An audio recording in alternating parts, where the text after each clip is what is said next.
Halo Sobat Ngomin, apa kabar? Kembali kita berjumpa di Ngomin.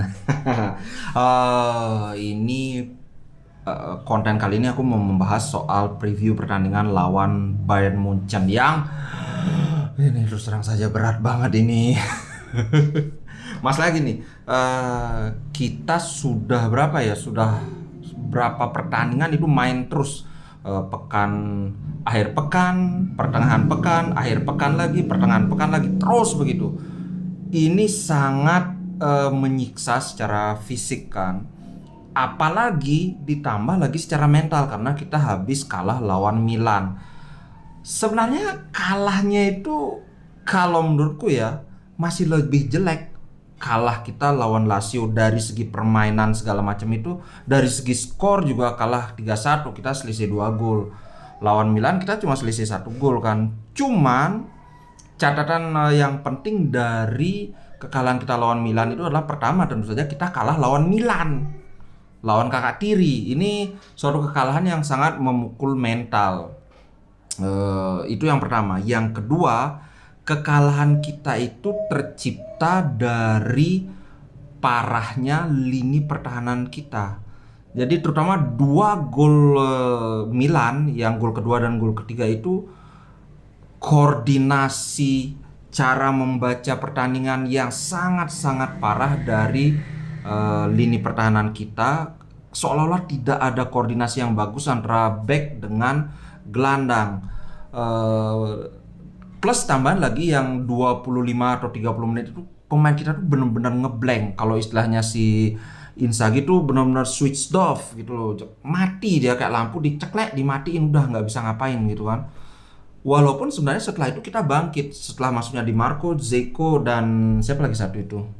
Mkhitaryan. Kita benar-benar bangkit dan kita benar-benar memborbardir pertahanan Milan. Tapi yang setengah jam kita kocar-kacir ini benar-benar bikin kita tercengang gitu. Loh kok kita mainnya kayak gitu.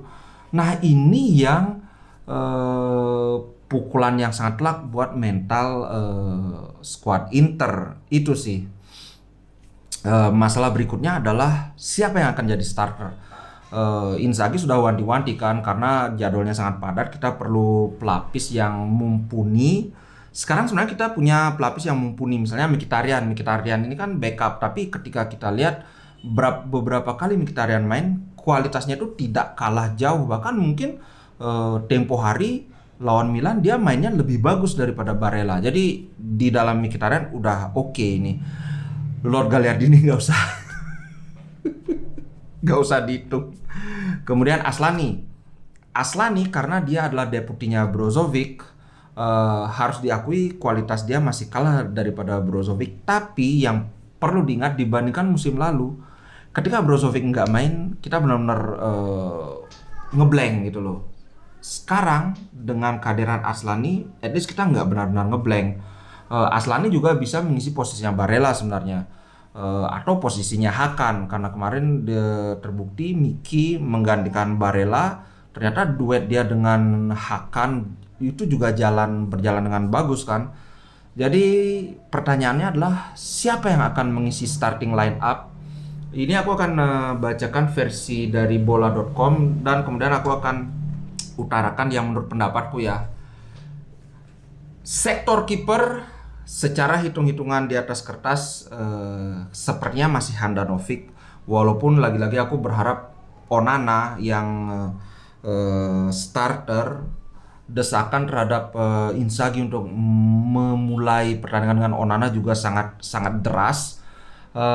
Tapi masalahnya adalah pertandingan sebesar ini Liga Champion, aku prediksi masih Handanovic yang akan main. Tapi semoga sih Onana. Semoga Onana. Itulah antara harapan dan prediksi itu beda. Kemudian di depan, di kiri itu Bastoni. Di tengah kalau menurut bola itu De Vrij, kemudian di kanan Skriniar. Tapi menurutku yang sangat layak dicoba adalah di tengah itu Skriniar, di kanan D'Ambrosio. D'Ambrosio walaupun dia baru pulih dari cedera, tempo hari dia mainnya bagus. Mungkin di pertengahan nanti bisa digantikan oleh De Vrij. Kemudian di depannya Brozovic, menurutku Brozovic masih sangat layak untuk memulai pertandingan. Masalahnya adalah begini, Brozovic sudah selalu jadi starter. Ini sudah berapa kali pertandingan ini. Yang perlu dipikirkan adalah fisik dia gimana, nanti rentan cedera. Itu yang jadi Halo. Oke, sorry tadi ada gangguan ini. Anakku nangis jadi dia minta ikut rekaman. Mungkin pengen jadi YouTuber juga. Oke, sampai mana? Oh ya, komposisi pemain kan di belakang menurutku seperti itu. Bastoni, Skriniar, D'Ambrosio. Tapi kalau prediksi dari bola itu Bastoni, De Vrij, Skriniar. Ya, cukup masuk akal. Nah, di depannya itu siapa yang ada di posisi gelandang bertahan? Menurutku ya Brozo. Aslani kemarin sangat menjanjikan penampilannya, tapi untuk jadi starter di pertandingan sepenting ini, waduh itu susah kayaknya. Jadi prediksiku masih akan Brozovic di posisi gelandang bertahan. Kemudian di kiri Hakan bermain dengan sangat bagus. Masalahnya adalah dia sudah bermain 90 menit waktu lawan Milan. Jadi kemungkinan Hakan tidak akan main dari awal. Siapa dong? Siapa penggantinya Hakan? Antara Mkhitaryan atau Aslani menurutku.